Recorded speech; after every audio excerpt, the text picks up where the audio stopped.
Assalamualaikum warahmatullahi wabarakatuh. Perkenalkan, nama saya I'anatul Irwana, NIM 2041050200022. Di sini saya akan mempresentasikan PowerPoint yang telah diberikan oleh Ibu Nikmatul Masrurah selaku dosen pengampu mata kuliah Ekonomi Mikro Islam. Yang pertama, pengertian produksi dalam Islam.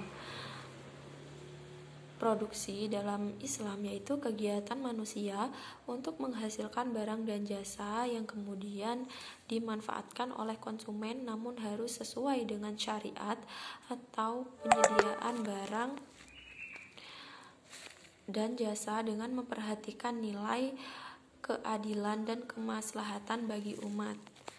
Sedangkan menurut Imam Ghazali ialah kegiatan manusia untuk mengolah dan mengubah sumber-sumber daya yang tersedia agar mempunyai nilai yang lebih tinggi dan dapat dimanfaatkan oleh konsumen, namun harus sesuai dengan etika Islam.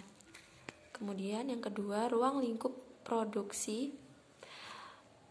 Ruang lingkup produksi meliputi yang pertama kegiatan produksi, yang kedua proses produksi, dan yang ketiga faktor produksi. Kegiatan produksi adalah suatu kegiatan ekonomi untuk menghasilkan atau menambah nilai guna barang dan jasa untuk memenuhi kebutuhan manusia atau konsumen. Kemudian proses produksi, yaitu merupakan suatu cara atau metode yang dilakukan produsen untuk menghasilkan atau menambah nilai guna barang atau jasa. Kemudian faktor-faktor produksi. Yang pertama, faktor produksi alam. Yang kedua, faktor produksi tenaga kerja. Yang ketiga, faktor produksi modal. Dan yang keempat, faktor produksi keahlian atau skill. Berdasarkan tingkat produksinya, yaitu ada dua. Yang pertama, faktor produksi tetap. Yang kedua, faktor produksi variabel. Kemudian lanjut yang ketiga, tujuan produksi dalam ekonomi Islam.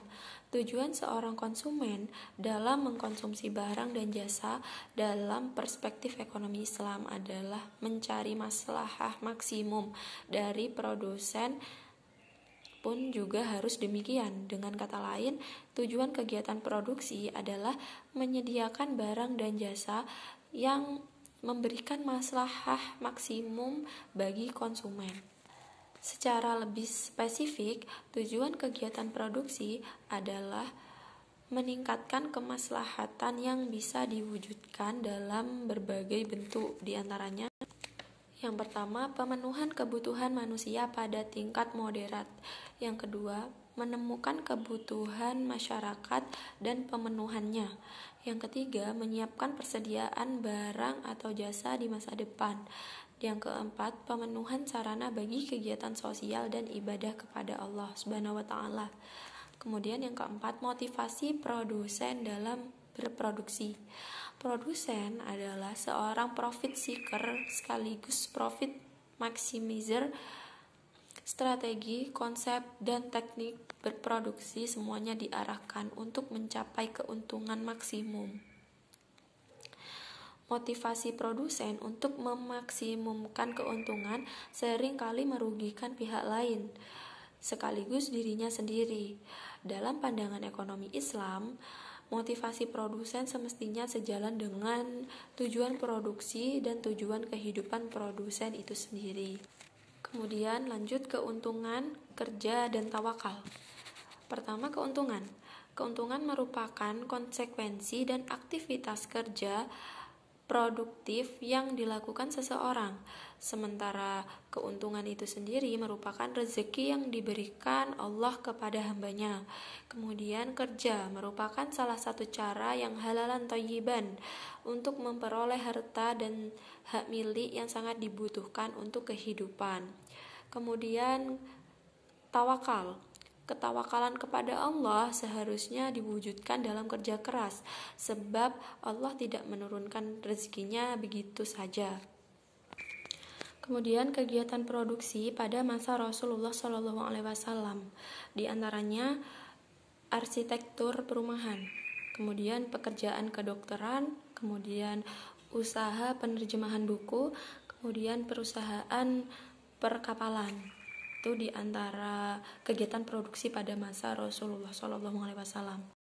Kemudian formulasi maslahah produsen. Maslahah terdiri dari dua komponen, yaitu manfaat dan berkah. Rumusan masalah yang menjadi perhatian produsen, maslahah sama dengan keuntungan ditambah berkah. Adapun keuntungan merupakan selisih antara pendapatan total dengan biaya totalnya. Kemudian pada dasarnya berkah akan diproses apabila produsen menerapkan prinsip dan nilai Islam dalam kegiatan produksinya. Kemudian yang terakhir, nilai-nilai Islam dalam produksi. Nilai-nilai Islam yang relevan dengan produksi dikembangkan dari 3 nilai utama dalam ekonomi Islam, yaitu khalifah dan adil. Secara lebih perinci, nilai-nilai Islam dalam produksi di antaranya meliputi yang pertama, berwawasan jangka panjang. Yang kedua, menepati janji dan kontrak. Yang ketiga, memenuhi takaran, ketepatan, kelugasan, dan kebenaran. Kemudian yang keempat, berpegang teguh pada kedisiplinan dan dinamis. Yang kelima, adil dalam bertransaksi. Itu merupakan nilai-nilai Islam dalam produksi, diantaranya yang 5 barusan itu. Mungkin cukup demikian yang dapat saya sampaikan, kurang lebihnya mohon maaf. Wassalamualaikum warahmatullahi wabarakatuh.